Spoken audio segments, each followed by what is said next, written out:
జై తెలంగాణ. నేను తెలంగాణ ప్రభుత్వాన్ని హెచ్చరిక చేస్తూ ఉన్నాను. మీరు పేదల పక్షాన నిలబడండి. గిగ్ వర్కర్స్ పక్కన, ఆటో డ్రైవర్స్ పక్కన, క్యాబ్ డ్రైవర్స్ పక్కన నిలబడండి. ఎందుకంటే వాళ్ళు గత 3 సంవత్సరాలుగా మీతో డిమాండ్ చేస్తూ ఉన్నారు. ఓలా కానీ, ఊబర్ కానీ, ర్యాపిడో కానీ, ఈ అగ్రిగేటర్స్ ఎవరైతే ఉన్నారో ఈ రేట్స్ విషయంలో వాళ్ళను పీడించుకొని తింటున్నారు. ఆటో పొద్దంతా నడిపి ఇంటికి పోతే ₹1 మిగిలినటువంటి పరిస్థితి ఉంది. క్యాబ్ పొద్దంతా నడిపి ఇంటికి పోతే ₹1 మిగిలినటువంటి పరిస్థితి లేదు. స్విగ్గీ కానీ, జొమాటో కానీ పొద్దంతా డెలివరీ చేసినా కూడా ₹1 మిగిలే పరిస్థితి లేనటువంటి సందర్భాన్ని మనం గమనిస్తూ ఉన్నాం. రాష్ట్ర ప్రభుత్వం ఇమీడియట్గా ఇంటర్వ్యూన్ అవ్వాలి. ఓలా కానీ, ఊబర్ కానీ, ర్యాపిడో కానీ ఇటువంటి అనేక అగ్రిగేటర్స్ ఉన్నాయి.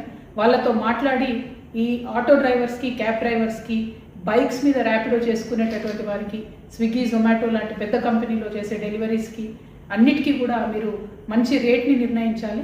వారితో తక్షణమే మాట్లాడాలి. ఇవాళ బ్రేక్ డౌన్ చేస్తూ ఉన్నారు వాళ్ళందరూ కూడా. మధ్యాహ్నం వరకు ఏమాత్రం కూడా డెలివరీస్ ఉండవు, ఆటోస్ నడవాయి, అట్లానే క్యాబ్స్ నడవాయి అని చెప్పి వాళ్ళు బ్రేక్ డౌన్ చేస్తున్నారు. ఇటువంటి ఉద్యమాలు చేసే పరిస్థితి కల్పించకుండా ప్రభుత్వం ముందడుగేయాలని చెప్పి నేను డిమాండ్ చేస్తూ ఉన్నాను. ఆటో డ్రైవర్స్ పక్షాన, క్యాబ్ డ్రైవర్స్ పక్షాన, బైక్స్ నడుపుకునే బ్రదర్స్ పక్షాన, అందరి పక్షాన కూడా తెలంగాణ